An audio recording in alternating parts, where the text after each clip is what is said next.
Então,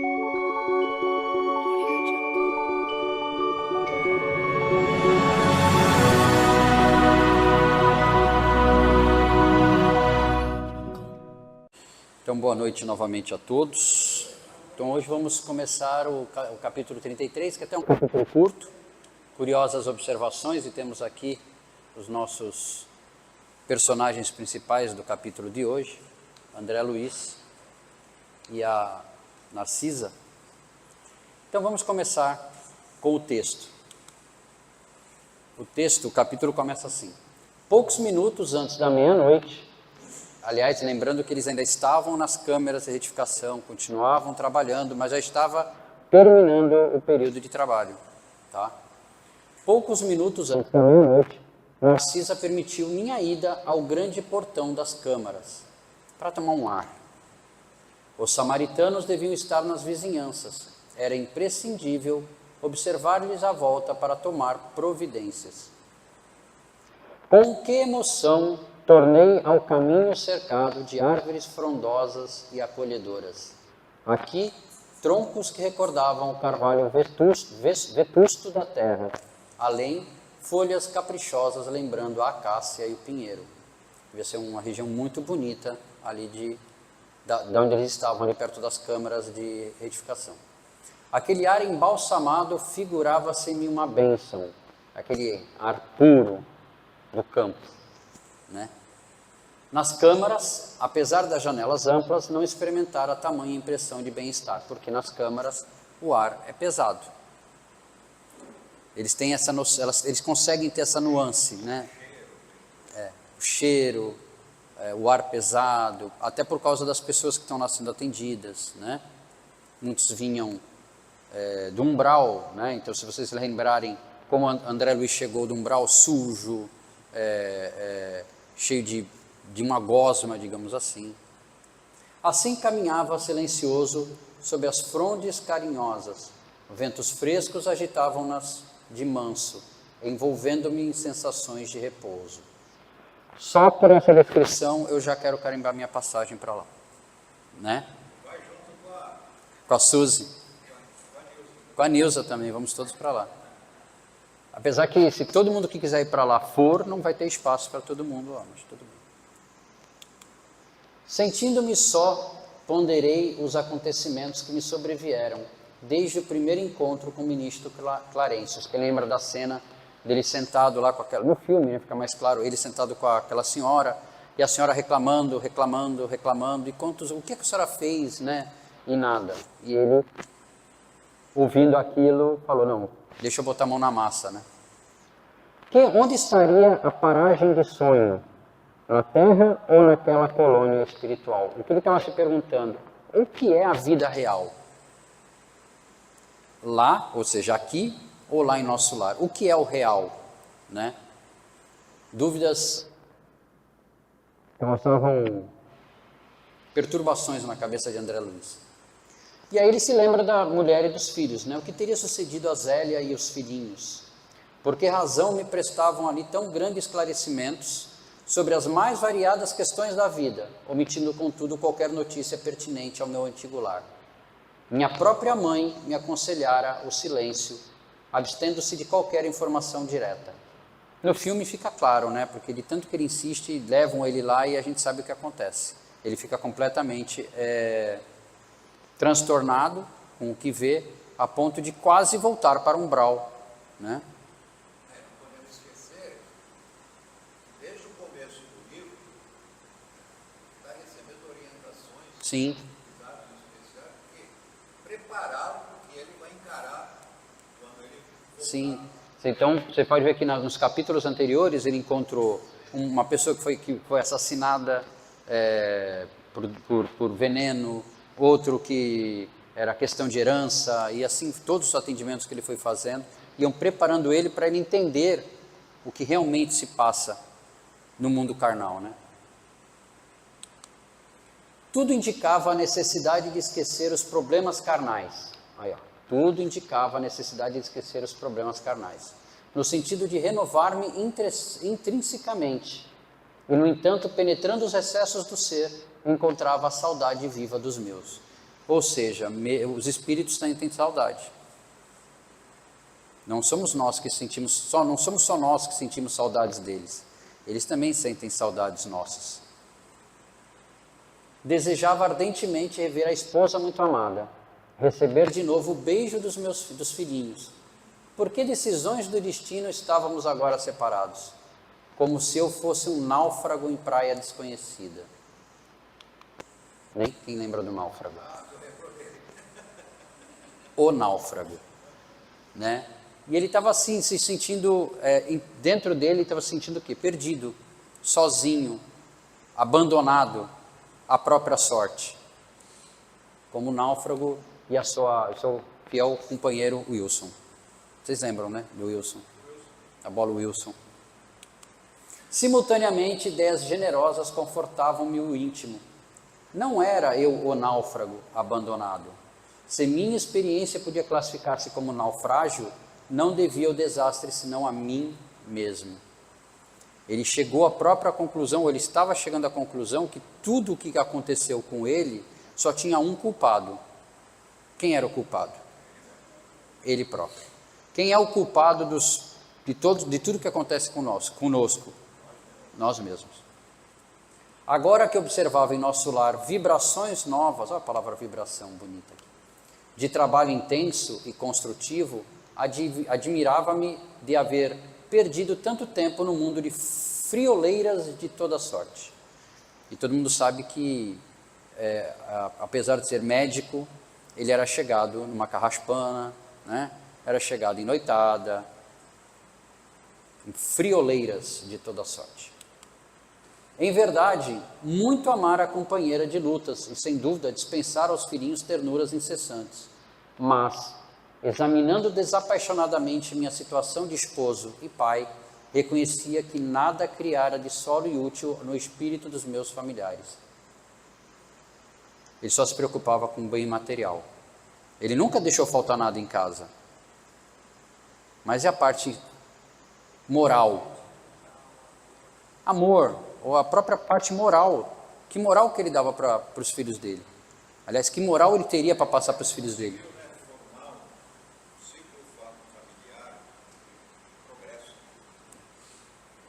Tarde de verificar o resto do estudo, ou seja, agora é tarde já, né? Desencarnou. Quem atravessa um campo sem organizar sementeira necessária ao pão e sem proteger a fonte que sacia a sede, não pode voltar com a intenção de abastecer-se. Resumindo, é fortíssimo. Resumindo, organizar a sementeira é o que nós temos que fazer dia após dia. Cuidar dos nossos pensamentos, cuidar do que a gente fala, do que a gente pensa, do que a gente passa para frente. Orar e vigiar, né, como dizem. E sem proteger a fonte que sacia a sede, não pode voltar com a intenção de abastecer-se. Ou seja, se você estraga a sua fonte, se você carrega a sua fonte com pensamentos dos mais nefastos possíveis, o que você vai esperar dessa fonte depois? A não ser uma água suja, né? Tais pensamentos instalavam-me no cérebro com veemência irritante. Porque começou a sentir o quê? Culpa. Ao deixar os círculos carnais, encontrar as penúrias da incompreensão. Os 8 anos de umbral. Porque no umbral todos perseguiam ele, chamavam ele de suicida, de outros nomes também. E que teria sucedido à esposa e aos filhinhos, deslocados da estabilidade doméstica para as sombras da viuvez e da orfandade? Inútil interrogação. Ou seja, ele gostaria muito de saber o que tinha acontecido com Zélia e com os filhos, mas era inútil essa interrogação, ele não tinha autorização para saber o que aconteceu e nem ia resolver nada também. Não teria o que resolver. O vento calmo parecia sussurrar concepções grandiosas, como que desejoso de me despertar a mente para estados mais altos. Ou seja, ele começou a perceber que ele estava vibrando em baixas sintonias. Ele estava começando a se entristecer. Ele estava começando a obscurecer o espírito dele, que já não era grande coisa de claridade. E a gente vai descobrir o porquê. Ele então, o que ele fez? elevou o pensamento, ele mudou a frequência mental. Se eles lá fazem isso, temos que fazer a mesma coisa. Ou seja, quando a gente começa, quem teve na palestra segunda-feira, né? O vento calma, mas quem lembra da palestra fala do vento que chacoalhou o barco, o nosso barco, né? Então nós temos que elevar o pensamento e não se deixar levar pelo desespero, pela tristeza e outros sentimentos que não nos fazem bem. Torturavam minhas inquirições internas, mas prendendo-me então aos imperativos do dever, ou seja, o trabalho justo, não o dever justo, aproximei-me da grande cancela, investigando além, através dos campos de cultura, ou seja, além daquelas árvores frondosas, tinha um grande campo, ou tem um grande campo em nosso lar, de plantações, né? De plantações, seja lá das mais variadas frutas. Tudo luar e serenidade, céu sublime e beleza silenciosa. Extasiando-me na contemplação do quadro, demorei alguns minutos entre admiração e prece. Que a prece eleva o pensamento. Mas não aquela prece, amém. E nem precisa ser um Pai Nosso. Nem a prece tem um outro vídeo que fala sobre prece também, muito legal também, do pessoal lá da Luz. Instantes depois, divisei ao longe 2 vultos enormes que me impressionaram vivamente. Pareciam 2 homens de substância indefinível, semiluminosa. Dos pés e dos braços pendiam filamentos estranhos, e da cabeça como se escapava um longo fio de singulares proporções. Tive a impressão de identificar 2 autênticos fantasmas. Os fantasminhas. Não suportei. Espírito tem medo de fantasma. Que coisa! Não suportei. Cabelos eriçados, voltei apressadamente. Aliás, espírita que tem medo de espírito não é espírita, hein? Vamos começar daí. Então, se estiver escovando o dente no espelho e vê alguém atrás, relaxa, conversa, troca uma ideia. Ou apaga a luz. Não suportei. Cabelos eriçados, voltei apressadamente ao interior. Inquieto e amedrontado, expus a Narcisa a ocorrência, notando que ela mal continha o riso. Ora essa, meu amigo, disse por fim mostrando bom humor, não reconheceu aquelas personagens? Fundamente desapontado, nada consegui responder, mas Narcisa continuou. Também eu, por minha vez, experimentei a mesma surpresa em outros tempos. Aqueles são os nossos próprios irmãos da terra. Trata-se de poderosos espíritos que vivem na carne em missão redentora e podem, como nobres iniciados da eterna sabedoria, abandonar o veículo corpóreo transitando livremente em nossos planos. Os filamentos e fios, que a Suzy explicou agora há pouco, que observou são singularidades que diferenciam de nós outros. Aqui, ó. Eles dormindo, o filamento, esse é o perispírito, que é igual ao corpo. Perispírito, corpo ligado através de um filamento. Certo, Suzy? É a mesma coisa que pegar uma laranja. Tira a parte amarela, tira a parte branca. E aí pega o suco.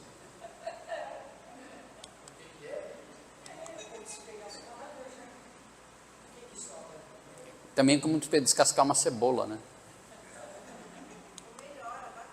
Abacate. Aí vamos a algumas explicações. Na doutrina dos espíritos, vocês veem que eu nunca falo doutrina espírita, né? Já perceberam, né? Porque a doutrina não é espírita. A doutrina é dos espíritos. Foram eles que nos trouxeram. Na doutrina dos espíritos, o cordão fluídico é o filamento que liga o corpo físico ao perispírito do espírito encarnado.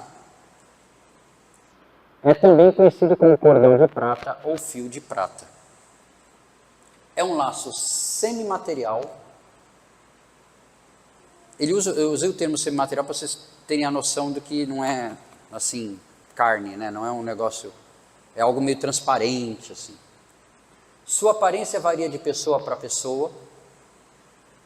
É elástico e seu vigor é incalculável, ou seja, você pode estar dormindo aqui em Santos e lá para nosso lar, que é longe pra caramba, ir para Marte, e para onde vocês quiserem.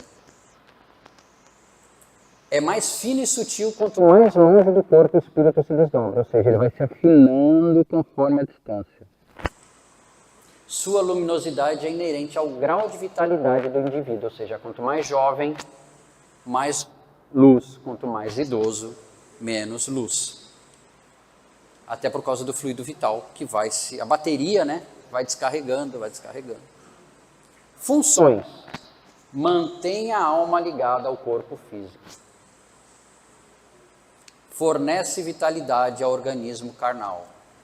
Poderia fazer uma alusão ao cordão umbilical. Poderia. Serve de veículo sensorial. Alerta o espírito quando ele deve retornar ao corpo. Alguém já teve a sensação de estar dormindo e de repente acordar assim do nada? Parece que está caindo. É porque vocês estavam em desdobramento. Não sei, mas vocês estavam em desdobramento, como diz o D'Alessandro. Rompimento. O cordão fluídico se rompe definitivamente no momento da morte física. É quando o perispírito simplesmente se solta do corpo. Né? Expressão popular, por isso que vem o termo, a vida está por um fio. O fio do cordão de prata, o fio de prata. Vamos voltar para a nossa aula aqui, para o nosso... Quando a gente tem esse chacoalhão no corpo, o homem é diferente na aliança. Eles falam que a gente estava invisível em algum lugar. Sim. Se esperou na hora. Pode ser. E retorna para a matéria e dá aquele susto na matéria. Voltei. Ou quando você, ou por algum motivo você precisa retornar. Não necessariamente que você tenha se incomodado com alguma coisa lá, mas é imperativo que você volte. Tipo, você esticou demais o fio.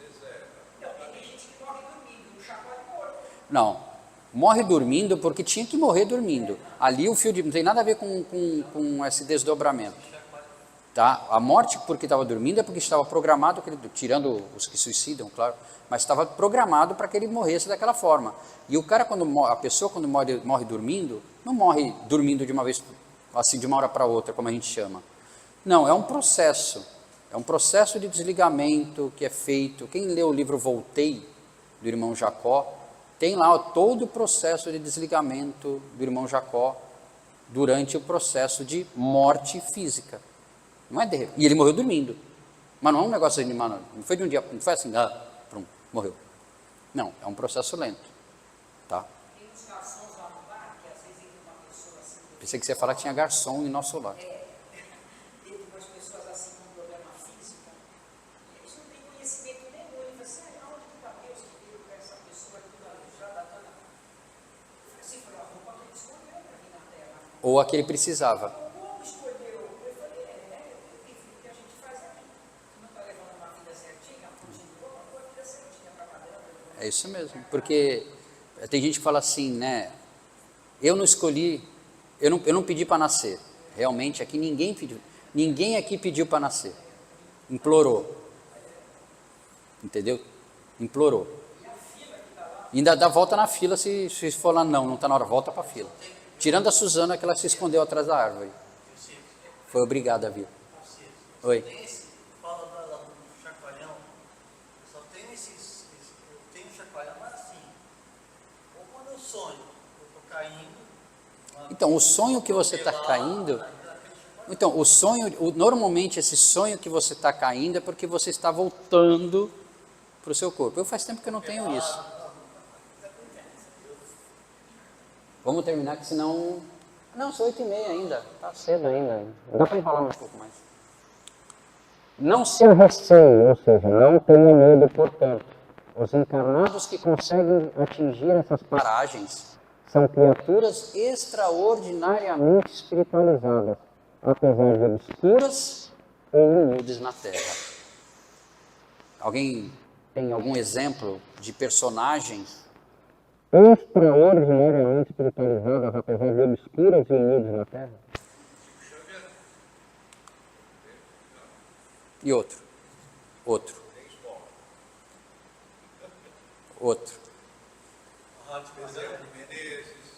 Tem vários.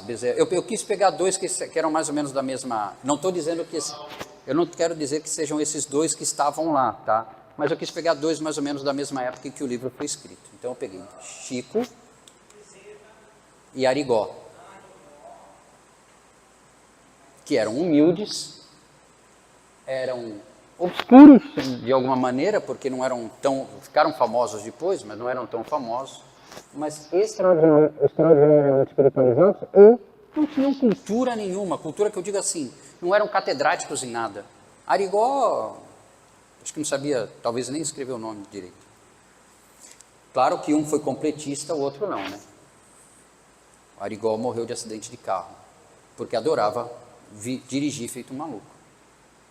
Tá? E tem um documentário sobre Arigó, o próprio filho dele fala que o pai, quando entrava num carro, se transformava. E ele morreu de acidente de carro.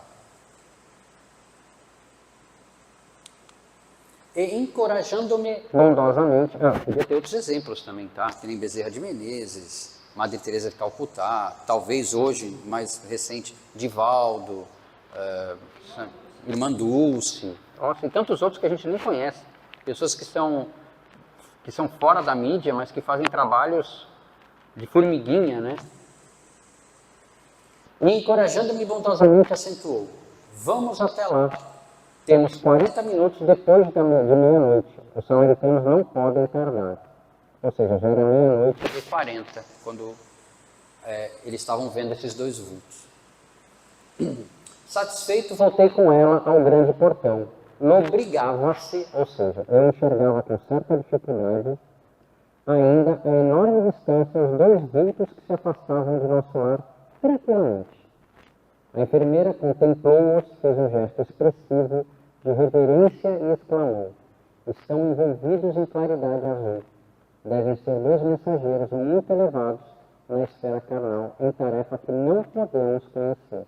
Ou seja, nem tudo nos é permitido saber, mesmo quando somos espíritos. E mesmo um espírito como Narcisa, que já era um espírito, já estava lá há muito tempo, já era um espírito meio milímetro mais elevado que André Luiz, digamos assim. Né? Porque na escala de evolução de espíritos, que é muito grande, André Luiz, na época, não estava muito distante de nós. Hoje talvez esteja mais. Né? E Narcisa estava pouco acima dele. Ali estivemos minutos longos parados na contemplação dos campos silenciosos. Em dado momento, porém, a bondosa amiga indicou um ponto escuro no horizonte enluarado e observou: lá vem eles. Identifiquei a caravana que avançava em nossa direção sobre a claridade branda do céu. De repente, ouviu ladrar de cães a grande distância. Uma matilha de cães fazendo algazarra. Que isso? Interroguei assombrado. Os cães, disse Narcisa, são auxiliares preciosos nas regiões obscuras do umbral, onde não estacionam somente os homens desencarnados, mas também verdadeiros monstros que não cabe agora descrever. E tem um livro que, quem sabe um dia, talvez a gente estude, se eu não me engano, Obreiros da Vida Eterna, que fala de ovoides e outros tipos de... Pô, cão em nosso lar, como é que será que seriam esses cães que acompanham essas equipes, né, que nos protegem dos verdadeiros monstros que tem lá no umbral? Alguém quer imaginar como é que seriam esses cães? Será que eles seriam assim? Não, isso é cão de madame, né? Como dizem, isso é cachorrinho de madame, né? Tá mais para isso aqui, né? Isso aí dá, isso aí dá medo. Tá, mas aqui você tá sorridente, mas eu não queria cruzar com um bicho desse na frente, não. Né? Assim, eu queria ter uns 3 desses, assim. A enfermeira em voz ativa chamou os servos distantes, enviando um deles ao interior, transmitir avisos. Fixei atentamente o grupo estranho que se aproximava devagarinho. 6 grandes carros, coroatas de diligência, precedidos de matilhas de coisa alegres e acho que é querido, tá? Eram vários ventos. Eram tirados por animais que, mesmo de longe, me pareciam iguais a ares terrestres, ou seja, jumentos, burros, né? Então ele fala que 6 grandes carros coroatas de diligência, tipo isso aqui, ó. Hoje deve ser coisa mais moderna. Hoje deve ser puxada a jato. Mas na época, a diligência. Na verdade, talvez não. Talvez seja do mesmo jeito que isso aqui. Quem lembra do filme Nosso Lar? Tá aqui a cena, né? Dele chegando com cachorros. E agora a gente sabe por quê. Né? Eles precisavam, por incrível que pareça, de proteção. E os cachorros metem medo, principalmente só aquele. Oi? Não, tem mais. Mas a nota mais interessante eram os grandes bandos de árvores de corpo volumoso que voavam a curta distância acima dos carros, produzindo ruídos singulares. Dirigindo incontinente Narcisa, perguntando: os aeróbos? Não seria possível utilizar um umbral? Já que tem o aeróbus, não seria mais fácil a gente ir para um umbral? Um aeróbus, a gente ficaria mais protegido? Dizendo-me que não, indaguei das razões. A sempre atenciosa enfermeira explicou. Questão de densidade da matéria. Você pode figurar um exemplo com a água e o ar. O avião que fende a atmosfera do planeta não pode fazer o mesmo na massa equórea, ou seja, na água. Um avião não pode andar embaixo d'água. Não teria força nem para se locomover. E o submarino não tem como voar. Poderíamos construir determinadas máquinas como o submarino, mas por espírito de compaixão pelos que sofrem, os núcleos espirituais superiores preferem aplicar aparelhos de transição. Porque muitos do que estão lá não saberiam nem o que é isso. Usar uma máquina, poderia usar uma máquina? Poderia, mas eles não saberiam nem o que é isso. Então, para não ofender, para quem assistiu, como sou eu que adoro Star Trek, é a primeira lei de Star Trek, né? Não causar trauma num mundo que não tem tanta tecnologia. O aeróbus vem na Terra? Oi? O aeróbus vem na Terra? Não, porque a densidade da Terra não permite. Nem no centro espírita vem? Não vem. Aqui eles mandam, quando eles precisam, eles vêm em grupos, em caravanas, né? O aeróbus é só para andar lá em Nosso Lar mesmo, porque é muito grande.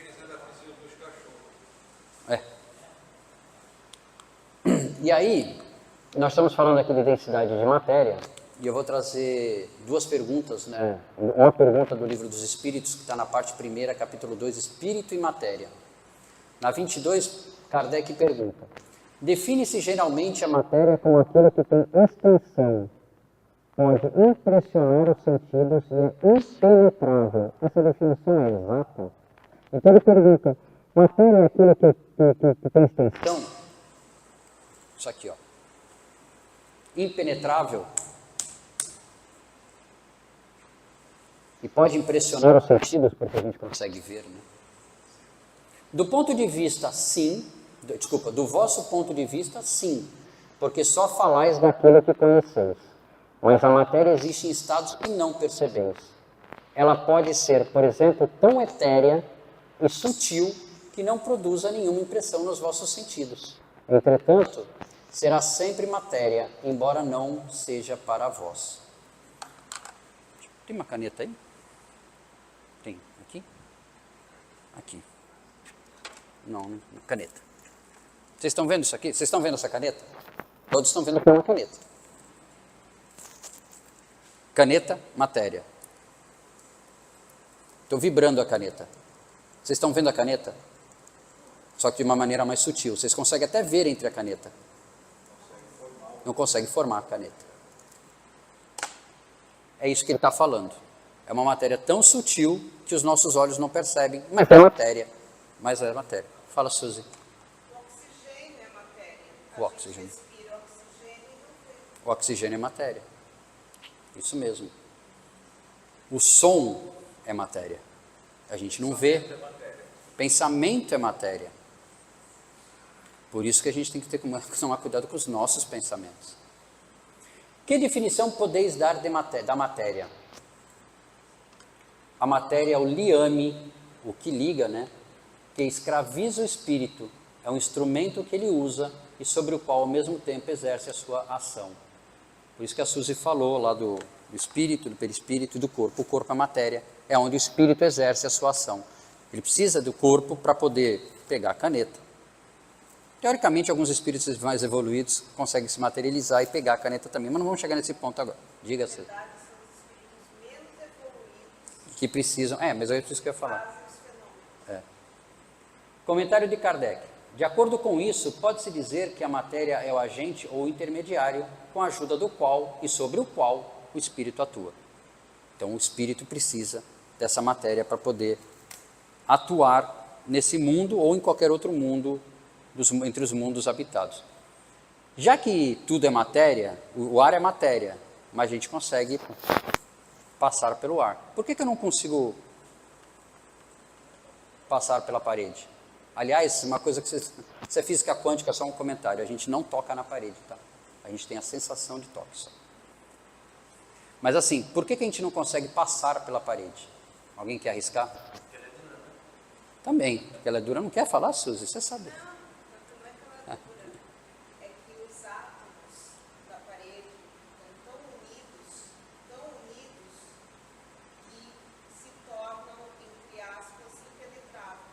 Eles são muito densos. A vibração desse átomo é lenta. É, É lenta. Perto da vibração do oxigênio.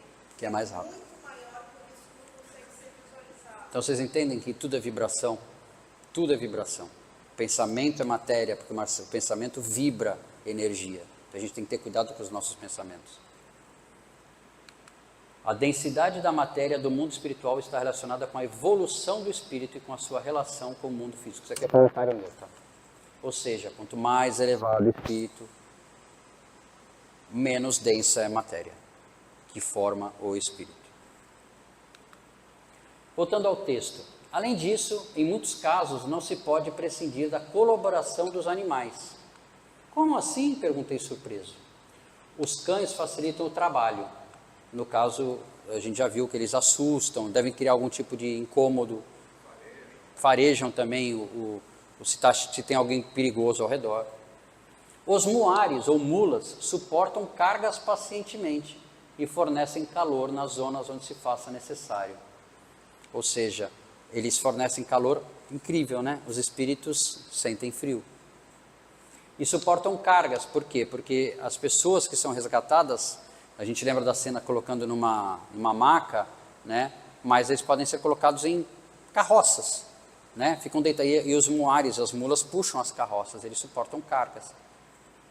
Tudo isso por caridade divina, como nós dissemos, para não ofender a suscetibilidade de quem está lá. Porque são pessoas que talvez estão lá há séculos, nunca viram. Você imagina chegar lá, fazer um teletransporte? VLT. Um VLT? Não dá. E aquelas aves, acrescentou indicando-as no espaço, que denominamos ibis viajores, são excelentes auxiliares dos samaritanos, pois por devorarem as formas mentais odiosas e perversas, entrando em luta franca com as trevas umbralinas. Ou seja, elas ajudam limpando o ambiente por onde eles vão passar. Que é o que elas fazem aqui, ó. Os ibis voadores, e aqui há uma representação do que seria um umbral, né? Vim agora mais próxima à caravana. Narcisa fixou-me com bondosa atenção, rematando. Mas no momento, o dever não comporta minudências informativas, ou seja, maiores informações mais adiante. Nós temos aqui trabalhar agora. Poderá colher valiosas lições sobre os animais, não aqui, mas no Ministério do Esclarecimento, onde se localizam os parques de estudo e experimentação. E aí eu fiquei pensando assim, o que seria esse Ministério do Esclarecimento? O que a gente tem de aqui na Terra que poderia ser um parque de estudo e experimentação, de estudo no caso dos animais, uma biblioteca. Mas eu lembrei do Museu de Vida Natural de Nova York, né? Porque lá a gente estuda os animais que tiveram, né? Não só os animais, mas toda a vida da Terra, né? Então deve ser algo assim, né? Acho eu. Talvez eu saiba, mas eu não lembro. Mas deve ser algo assim. E distribuindo ordens de serviço aqui e acolá, preparava-se para receber novos doentes do espírito. E aí termina a aula de hoje. Alguma dúvida? Todas as dúvidas? Ó, só para lembrar quem fica, viu, Nilza? Fica pedindo para ir para lá, tu não vai descansar não, tá? Eu só queria lembrar, nessa passagem desse capítulo, eu percebi um grande arrependimento do André Luiz, do que ele fez na época. Sim, a gente... Bateu um remorso nele, né? Foi quando a gente comentou acho que foi aqui, né? Deixa eu ver aqui.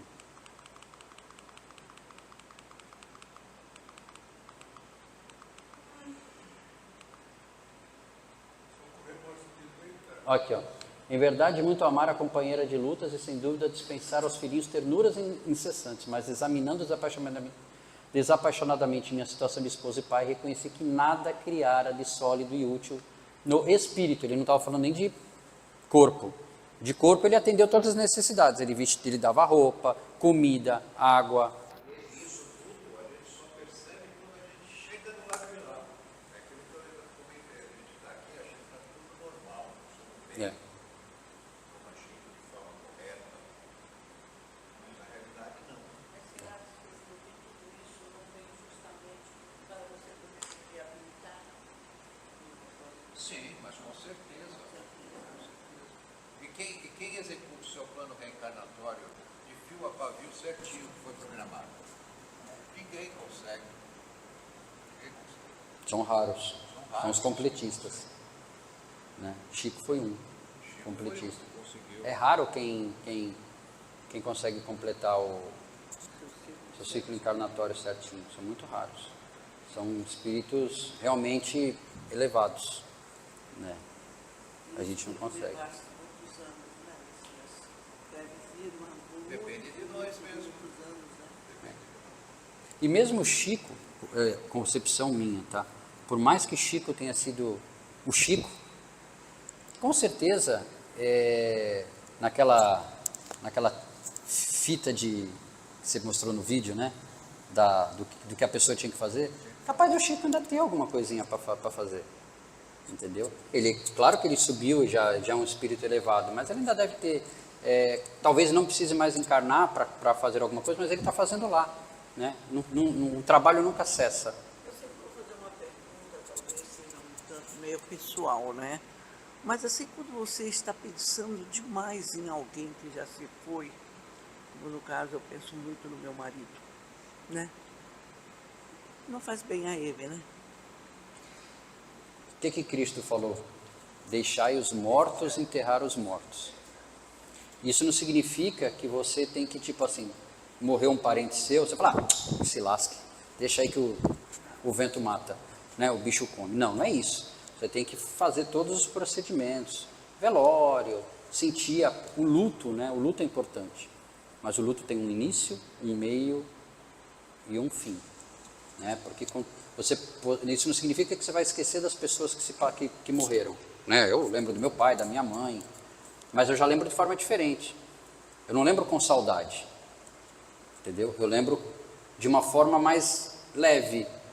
Tipo, às vezes meu pai adorava tomar eu passo em frente à padaria que ele parava, e aí eu lembrava dele ficar no balcão, o copo escondido dentro do balcão. Ele falava assim, vem tomar alguma coisa comigo, né? Aí eu ia lá tomar, não, mas eu quero tomar no teu copo. Não, desse copo não, pega outro. Porque ele sabia, eu sabia que naquele copo tinha água que passarinho não bebe. Ele falou, não, desse copo não, esse está contaminado, pega do outro. Então assim, essas passagens engraçadas, ou da minha mãe, né, que cansava de me falar, de me chamar de ovelha negra da família, bom é o teu irmão é o... beleza, mas hoje eu acho engraçado isso. Então essas coisas boas, né, essas lembranças boas é que a gente tem que lembrar. A gente não pode ficar com o peso da saudade, a falta. Mas então, assim, há 25 anos, o que a senhora tem que, toda vez que a senhora pensar no seu esposo, isso serve para todos nós, quem perdeu pai, mãe, essas coisas, a gente tem que pensar assim, tomara, Deus queira que ele esteja num lugar muito bom, de acordo com o seu merecimento, entendeu? Porque é dele, a caminhada é dele. Nessa encarnação, esse foi seu marido. Numa outra ou numa próxima, ele pode ser seu filho, entendeu? Porque no final das contas, ele estava seu marido, ele não é seu marido. Eu estou o Messias, ele está Silvio, ela está Celeste. Numa próxima encarnação, o Silvio pode se chamar José, nascer no Japão, ser pescador, a Celeste nasce na Ucrânia. Eu queria botar um negócio bem longe. Chama ele de Moisés que ele melhora.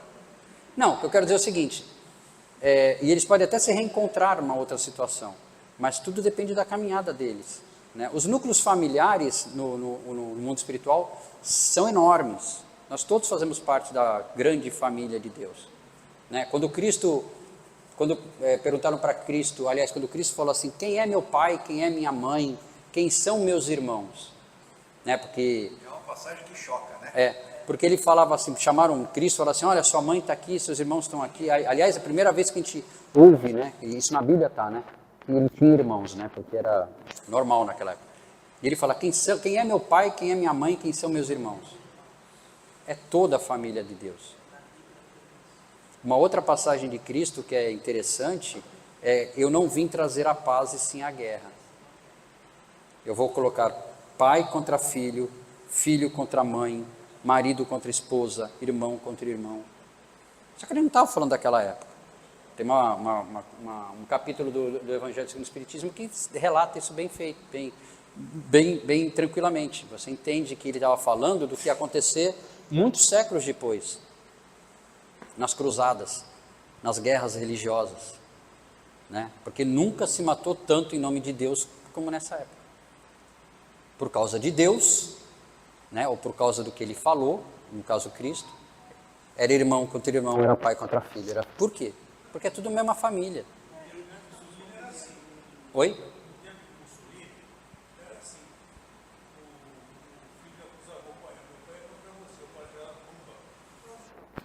Mas aí já era uma questão política, né? Nós estávamos lá. Estávamos. Com certeza, muitos de nós, se não a nossa totalidade... Quem foi que falou uma vez? Eu já vou encerrar, mas quem foi que falou uma vez? Eu não lembro que palestra que foi, quem foi o palestrante, não sei nem se foi aqui que eu vi, que...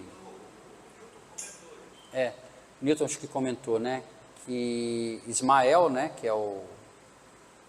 Cristo é o governador, mas Ismael é o responsável pelo Brasil, que pediu, né, que todos aqueles que estavam naquela época lá de Jesus, que encarnassem aqui. Então, se a gente não botou um prego, com certeza a gente estava lá batendo palma, tá bom?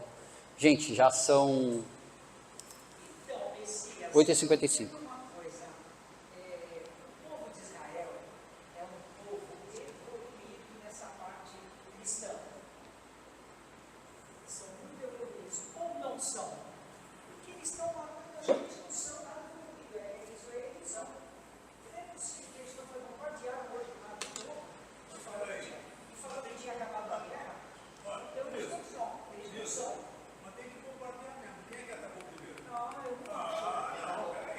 Peraí, vamos começar, vamos rebobinar a fita,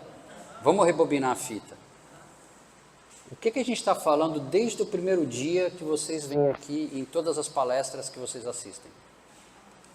em amor. Então não pode falar que tem que bombardear mesmo.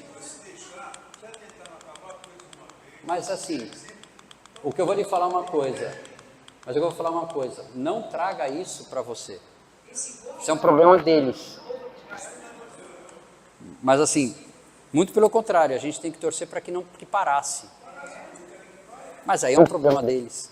É essa forma de pensamento que a gente tem que mudar. É a mesma forma de que quando a gente está assistindo, eu não assisto mais, mas eu concordo, tenho como falar para vocês que eu assistia muito da Atenas, né? E há muitos anos atrás, não muitos, quando acontecia alguma coisa, eu falei, mais um CPF cancelado. E eu vibrava, menos um bandido para encher o saco. Mas quem garante que eu não fui um bandido na encarnação passada? Eu não sei o que eu fui. Entendeu? Por que eu tenho que ser o juiz de alguém? Né? Tem um... Quando você aponta o dedo para um, você tem 3 voltados para você. O que nós temos que falar é o seguinte, nós temos que parar de querer justiça para os outros e misericórdia para a gente. A gente tem que fazer o contrário. A gente tem que pedir misericórdia para os outros e justiça para a gente. Para que a gente suba o quanto mais rápido possível. Entendeu? Porque ser misericordioso com a gente é muito fácil. Ah, eu não queria, foi sem querer, entendeu? Fala, linda. Tudo bem. Os caras lá, o rapaz, eles atacaram Israel. Fizeram. Que eu vi no YouTube, com a Nilson. Fizeram. Eu não aguentei ver. Acho que foi até 40 minutos que a gente viu. Era 1 hora e pouco. Falei, meu Deus. E se eu fosse vocês, eu nem assistia mais essas coisas. Porque vocês estão trazendo... Sabe o que vocês estão trazendo para... Não, nem conta, porque eu não quero saber. Não. Nem conta o que vocês viram. Porque assim... É o tipo É o